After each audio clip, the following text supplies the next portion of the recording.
Don in London, hello.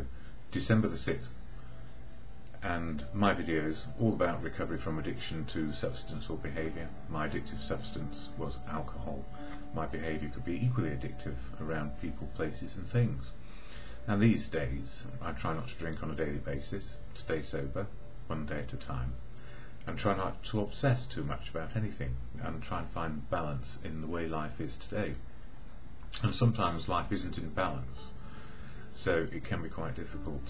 But if my feelings are matching the experience I'm having, whether it be angry, resentful, sad, joyful, happy, whatever is going on in my life, if my feelings fit the experience, then I can deal with them, or rather I can deal with life as it is today.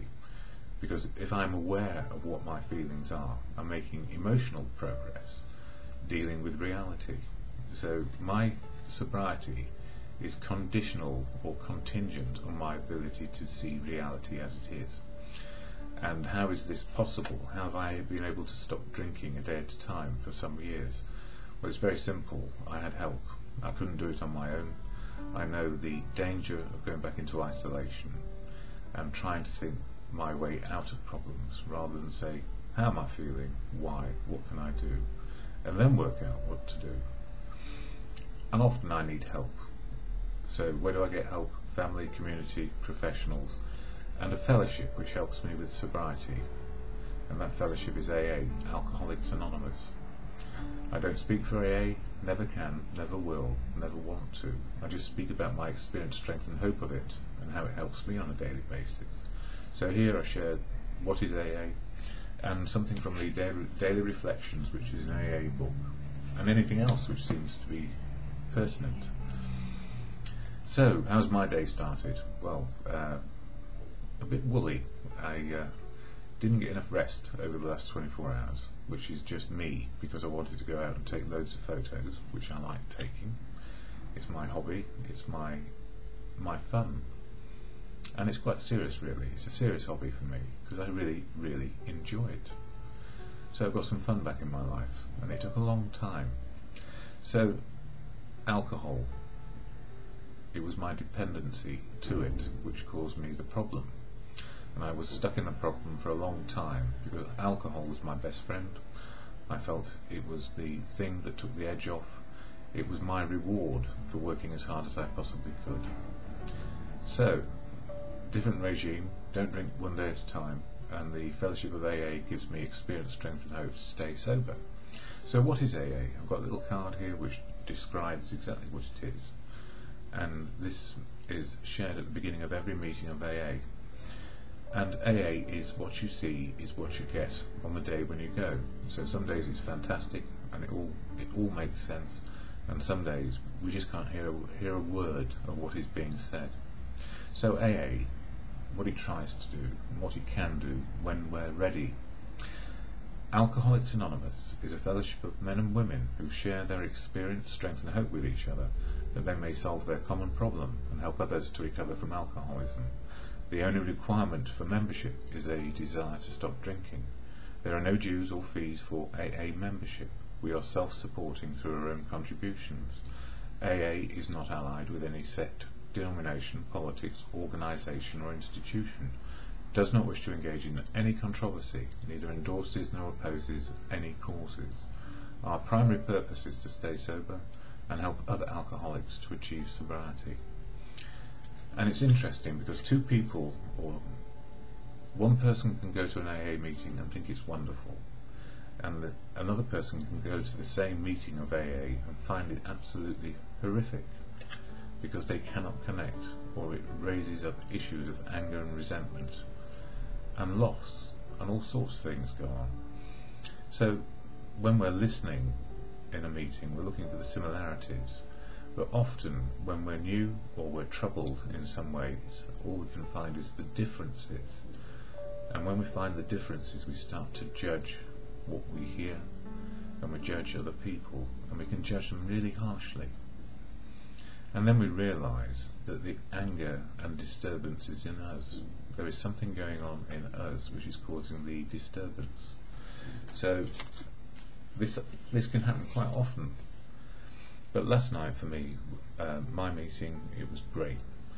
But and it's called Lest We Forget. It's a great meeting, and sometimes, because there is no time limit on sharing, people tend to wander on and on and on.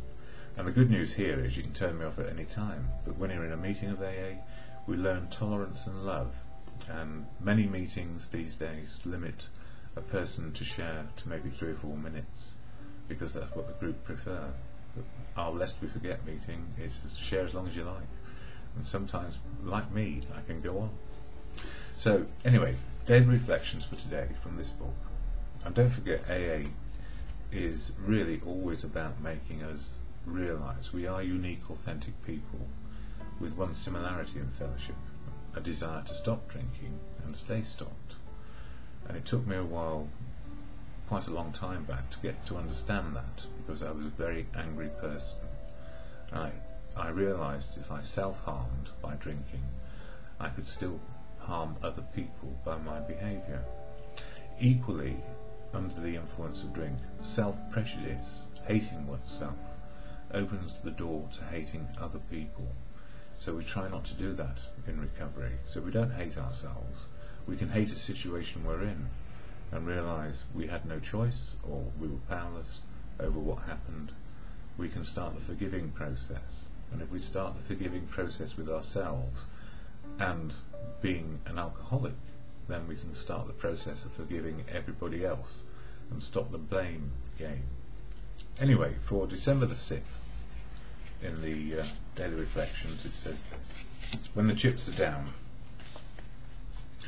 When we develop still more, we discover the best possible source of emotional stability to be God Himself, and we'll come to an understanding about whether we're an agnostic, an atheist, or a believer.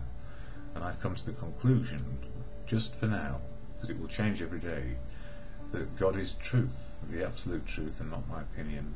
God is love, God is wisdom, and the wisdom shared by others. So I get my nourishment from other people.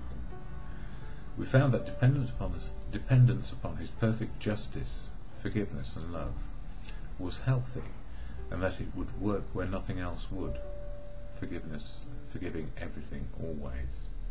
If we really depended upon God, we couldn't very well play God to our fellows, nor would we feel the urge to wholly rely on human protection and care, as you see fit and understand.